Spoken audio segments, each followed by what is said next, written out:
வணக்கம். என் பெயர் தமிழினியன்.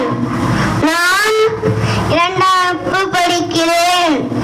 நான் பாரதியார் பாடலை பாடுகிறேன்.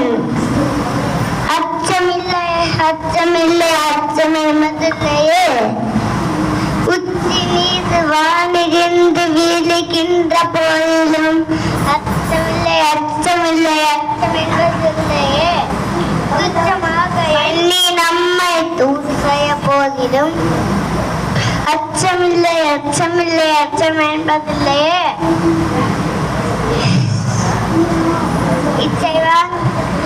இச்சை வாங்கி வண்ணு வாழ்க்கை பெற்று விட்ட போதிலும் அச்சமில்லை அச்சமில்லை அச்சம் என்பதில்லையே, இச்சை கொண்டு பொருள் எல்லாம் இழந்து விட்ட போதிலும் அச்சமில்லை அச்சமில்லை அச்சம் என்பதில்லையே, அச்சமில்லை அச்சமில்லை